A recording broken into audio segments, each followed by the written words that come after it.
Hello students. कल के lecture में हमने अच्छे से बात की थी कि किस तरह से female reproductive system eggs produce करता है और स्पर्म उसके साथ कंबाइन होकर के क्या बनाते हैं, एम्ब्रियोज रिजल्ट में बनता है और बाद में एक बेबी जो है तैयार होता है, प्रोसेस बनती है फिर उसकी। अब मान लीजिए कल हम ये भी पढ़ चुके थे कि एग जो होता है वो एक टाइम के बाद लगातार बनता ही रहता है। एक अगर हम पूरे महीने में बात करें तो एक बार एग जरूर प्रोड्यूस होता है। अब जरूरी नहीं है स्पर्म जो है कंटिन्यूसली मिलता रहे, और ये भी जरूरी नहीं है एग पूरी तरह से मैच्योर फॉर्म में हो। तो क्या होगा कि एग अगर फर्टिलाइज ना हो पाए, यानी स्पर्म उसके साथ कंबाइन ना हो पाए, ये कंडीशन अगर आती है तो रिजल्ट में हमें मिलता है मासिक धर्म यानी मेंस्ट्रुएशन। अब उसके बारे में पढ़ते हैं। If the egg is not fertilised, egg मान लेते हैं कि फर्टिलाइज नहीं हो पाया, it leaves for about 1 days. अब ये अनफर्टिलाइज्ड एग कम से कम एक दिन जरूर रहता है, मतलब मैक्सिमम यहाँ पर रेंज है इसकी, एक दिन ये वहीं पर प्रेजेंट रहता है। Since the ovary release 1 egg every month, क्योंकि हमें पता है जो ओवेरी, जो फीमेल रिप्रोडक्टिव सिस्टम में जो रिलीज करेगा एग्स का, वो ऑर्गन्स ओवेरी कहलाता है, और ये हर मंथ एक एग जरूर रिलीज करता है। The uterus also prepare itself for every month to receive a fertilised egg. अब इसी हिसाब से जो यूटेरस होता है वो भी अपने आप को प्रिपेयर करता है कि एग अब फर्टिलाइज्ड होगा, इसलिए वो पहले अपनी तैयारियां शुरू कर देता है। यानी जो ब्लड की नीड पड़ेगी या फिर जो भी प्रोसेस होनी है, वो सभी प्रोसेस जो है ऑलरेडी वो प्रिपेयर करेगा। दस it's lining become thick and spongy, तो इसकी जो अंदर जो इनर जो लाइनिंग होती है वो स्पंजी हो जाती है और डार्क हो जाती है, कह सकते हैं इसको। लाइनिंग आ जाती है उसमें, और ब्लड के लिए जो है प्रिपरेशन स्टार्ट हो जाती है। This would be required for nourishing the embryo if fertilisation had taken place. ये किस चीज के लिए जरूरत पड़ेगी इसकी? बच्चे के नरिशमेंट के लिए, यानी उसे फूड वगैरह सप्लाई करने के लिए, जो ज़रूरी चीज़ें हैं उसे सप्लाई करने के लिए इस चीज़ की ज़रूरत पड़ेगी। Now however this lining is not needed any longer. अब क्योंकि एग फर्टिलाइज नहीं हो पाया है, सिर्फ प्रोड्यूस हुआ था ओवेरी से, फेलोपियन ट्यूब से होते हुए यूटेरस में आ तो गया, लेकिन वो कंप्लीट नहीं है, मतलब नरिशमेंट की ज़रूरत उसे नहीं पड़ेगी। तो अब ये जो लाइनिंग हुई है प्रोड्यूस, इसकी भी ज़रूरत नहीं पड़ेगी, यानी ब्लड के लिए जो अरेंजमेंट हुई है उसकी भी नीड नहीं पड़ेगी। So the lining slowly breaks and come out through the vagina as blood and mucus। तो यहाँ से एक तरह से हम कह सकते हैं कि उस एग का अबॉर्शन हो जाएगा, यानी ब्रेक डाउन हो जाएगी वो जो लाइनिंग बनी थी, और जो ब्लड वहां पर था वो थिक ब्लड की फॉर्म में जो है बाहर आ जाएगा वेजाइना से।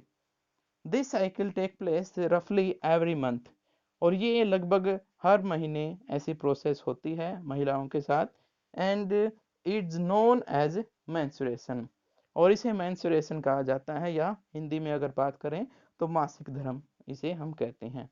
It usually last for about 2 to 8 days, और ये अगर इसके लिमिट की बात करें तो 2 से 8 दिन तक ये प्रोसेस हो सकती है कंप्लीट होने में। महिलाओं के लिए ये जो कंडीशन है बहुत सेंसिटिव होती है, और यहाँ पर हमें ध्यान देने की ज़रूरत है, और ख़ासकर अपनी जो माएँ होती हैं उनसे उन्हें बात करने की इसके बारे में ज़रूरत होती है। ओके, अब हम बात करते हैं रिप्रोडक्टिव हेल्थ की। रिप्रोडक्टिव हेल्थ का मतलब है कि सेक्सुअल जो प्रोसेस होगी, क्या उसके लिए हमारा शरीर तैयार है, और साथ में क्या उसके लिए हमारा माइंड रिस्पॉन्सिबिलिटी लेने के लिए तैयार है कि नहीं, उसके बारे में इस आर्टिकल में बात होगी। एज वी हैव सीन, जैसा कि हम यहाँ पर इस चैप्टर में देख चुके हैं। The process of sexual maturation is gradual. जो सेक्सुअल मैचुरेशन है वो ग्रेजुअल है, मतलब एक टाइम लिमिटेड है, और वो कंटिन्यूसली इंक्रीज भी होती हैं। जैसे कि हमने अभी भी पढ़ा था, महिलाओं में वो हर महीने जो है कंटिन्यूसली रिपीटिंग होती है, मतलब ग्रेजुअल है, मतलब एक टाइम रिलेटेड है। And take place while general body growth is still going on. जबकि जो हमारा शरीर है, बाकी शरीर, वो लगातार अपने आप में ग्रोथ करता रहता है। Therefore some degree of sexual maturation does not necessarily mean that the body or the mind is ready for sexual act or for having and bringing up children। अब क्योंकि जो माइंड की ग्रोथ है और जो सेक्सुअल ग्रोथ है, वो दोनों एक दूसरे से कम रिलेटेड हैं, मतलब उनका अगर टाइम की बात करें तो वो रिलेटेड नहीं होते। कई बार क्या होता है, सेक्सुअल ग्रोथ हमारी हो जाती है लेकिन हम मेंटली प्रिपेयर नहीं होते उस चीज़ के लिए, यानी बच्चे पैदा करने की कंडीशन हमारे माइंड में नहीं होती। हमारा माइंड उस रिस्पॉन्सिबिलिटी को उठाने के लिए या फिर उस चीज़ के लिए तैयार नहीं होता। How do we decide if body of mind is ready for this major responsibility. तो कैसे हम समझेंगे कि हमारा माइंड या हमारा शरीर इसके लिए तैयार है या फिर नहीं। All of us are under many different kind of pressures about this issue. हम अलग अलग तरह के जो इश्यूज हैं हमारे सोसाइटी में, हमारे आसपास डिफरेंट टाइप के जो है प्रेशर्स हैं, जो हमें इस इश्यू के बारे में बार बार क्या करते हैं, एक तरह से टॉर्चर कह सकते हैं, या फिर कह सकते हैं प्रेशराइज हमें करते हैं।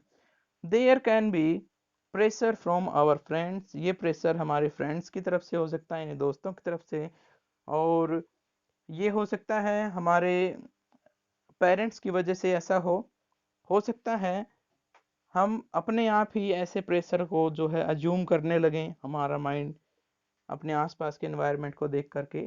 तो ये सभी के सभी आफ्टर गेट मैरिड जो है स्टार्टिंग हो जाती है इस तरह के प्रेशर की। ऊपर से गवर्नमेंट एजेंसी भी होती हैं जो अवॉइड करती हैं चिल्ड्रंस कम से कम पैदा करें, ये है वो है, डिफरेंट कंडीशंस होती हैं। In this situation making choice can become very difficult. तो इस सिचुएशन में जब सब कुछ हमें डिस्टर्ब कर रहा हो, हमारे फ्रेंड्स, फैमिली, गवर्नमेंट पॉलिसीज, तो हमारे लिए डिसीजन मेकिंग का जो प्रोसेस होता है वो डिफ़िकल्ट हो जाता है। तो उस चीज़ के लिए हमें कंसीडर करने की ज़रूरत होती है, अपने आप से बात करने की ज़रूरत होती है। We must also consider the possible health consequence of having sex. और जो फिजिकल जो हमारे पास जो कांटेक्ट होगा उससे डिफरेंट जो है डिजीज जो है कन्वर्ट हो सकती है, ट्रांसमिट हो सकती है एक बॉडी से दूसरी बॉडी में। क्योंकि जो सेक्सुअल जो कांटेक्ट होता है उसमें डायरेक्ट जो पेनिस है वो वजाइना से जो है क्या करेगा, फिजिकल कांटेक्ट करेगा, और अपने साथ बहुत सारे जो डिजीज हैं वो क्या हो सकती है, ट्रांसपोर्ट हो सकती है एक जगह से दूसरी जगह, एक पर्सन से दूसरे पर्सन में।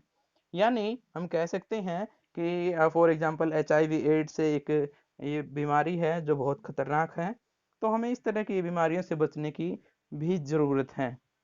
तो इसके लिए एक मेथड है, कवरिंग यूज़ की जाती है जिसे कंडम कहा जाता है, और ये पेनिस के लिए जो है यूजेबल है। और अगर महिलाओं के लिए बात की जाए तो बहुत सारी टेबलेट्स आती हैं जो प्रेगनेंसी को रोक सकती हैं, और ये प्रेगनेंसी को रोकने के लिए हार्मोनल इनबैलेंस की ज़रूरत पड़ती है, मतलब हार्मोनल जो बैलेंस है हमारे शरीर में उसे चेंज करने की नीड पड़ती है। ये ड्रग्स वही काम करती हैं। अब क्योंकि हार्मोनल बैलेंस जो होगा वो चेंज होगा, तो इससे साइड इफ़ेक्ट भी हो सकते हैं। बहुत ज़्यादा अगर ये पिल ले ली जाती हैं, अगर ये ड्रग्स ले ली जाती हैं, तो उससे हो सकता है हम अपनी कैपेसिटी भी खो दें बच्चा पैदा करने की। मान लीजिए अब जो लेडीज़ हैं उसके जो बच्चे हैं वो हो चुके हैं, अब वो नहीं चाहते कि फर्दर कोई बच्चा पैदा हो, तो उसके लिए क्या किया जा सकता है।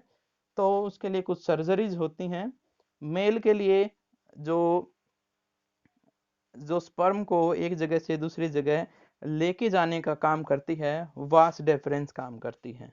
और एग्स को ओवेरी से यूटेरस तक लेके जाने का काम फेलोपियन ट्यूब करती हैं। तो क्या किया जाता है सर्जरी में, ये वास डेफेंस और महिलाओं में जो ओवरी ट्यूब के साथ जो होती है, जिसे हम फेलोपियन ट्यूब कहते हैं, दोनों को सर्जरी की हेल्प से ब्लॉक कर दिया जाता है। किसी भी एक को एक टाइम पे ब्लॉक कर दें तो दोनों जो यहाँ पर जर्म सेल हैं उनमें से एक सेल जो है पहुंच नहीं पाएगी, और उससे रिजल्ट में क्या होगा, एग फर्टिलाइज नहीं होगा और एम्ब्रियोज नहीं बनेगा। यानी हम कह सकते हैं कि बच्चा पैदा होने के लिए जो फोइटस है यानी भ्रूण है वो तैयार नहीं होगा। और इस तरह से हम कह सकते हैं कि जो अनवांटेड प्रेगनेंसी है वो रोकी जा सकती है। इस तरह से यहाँ पर जो है कंट्रोल किया जाता है, जिसे हम सेक्स रेशियो कहते हैं, फीमेल मेल रेशियो को। और हमें इसका भी ध्यान रखना होता है, बहुत सारे जो धाराएं हैं वो भी लगती हैं टाइम से पहले। अगर हम फोइटस की जांच करवाते हैं तो इन चीज़ों का भी हमें ध्यान रखना होता है। ये बहुत जगह आपको ये पता चल जाती हैं ये बातें, तो यहाँ पर उन चीज़ों को डिस्कस करने की ज़रूरत नहीं है। हम यहाँ पर बात कर रहे थे कि एग अगर फर्टिलाइज नहीं होता है तो क्या होगा। तो रिजल्ट में हम बता चुके हैं, यहाँ पे क्या होगा, मेंस्ट्रुएशन की प्रोसेस होगी और ये लगभग हर महीने होता है, यानी एग फर्टिलाइज्ड नहीं हो पाता। और रिजल्ट में जो लाइनिंग बनी है नरिशमेंट के लिए यूटेरस में, वो क्या हो जाएंगी, फिर ब्रेक डाउन हो जाएंगी, और उनकी वजह से फिर जो ब्लड है वो रिलीज होगा वेजाइना से। एक तरह से हम कह सकते हैं अबॉर्शन हो जाएगा उस एग का। और ये एक खतरनाक प्रोसेस होती है महिलाओं के लिए। यहाँ पर हमें जितना हो सके अपने बड़ों से बात करने की ज़रूरत होती है कोई भी गलत एक्शन लेने से पहले। और मेल्स में अगर हमें रोकना है स्पर्म के प्रोडक्शन को, तो वास डेफरेंस को जो है सर्जरी की हेल्प से ब्लॉक किया जाता है। और महिलाओं में अगर ऐसा करना हो तो हमें क्या करना होता है, जो फेलोपियन ट्यूब है उसको ब्लॉक करना होता है। तो उस केस में एग्स जो है वो प्रोड्यूस नहीं होंगे, होंगे जरूर लेकिन वो यूटेरस में नहीं पहुंच पाएंगे। ऐसे ही मेंस में भी स्पर्म प्रोड्यूस जरूर होंगे लेकिन वो आगे नहीं पहुंच पाएंगे। तो ये सारे के सारे जो है एक्ट हैं, और इनको हमें बहुत संभल कर ध्यान से जो है इनके बारे में जो है बात करनी चाहिए। ऐसा नहीं हम किसी से भी इसके बारे में शेयर कर देंगे, नहीं, हमें अपने पेरेंट्स से ही इसके बारे में बात करनी चाहिए। Okay, all the best. आज के बारे में इतना ही। इस तरह से हमारा ये चैप्टर जो है यहाँ पे कवर होता है, और मुझे उम्मीद है आपने इसके बारे में डिटेल में समझा होगा। हमारी लाइफ के लिए बहुत इंपॉर्टेंट चैप्टर है। Okay, all the best.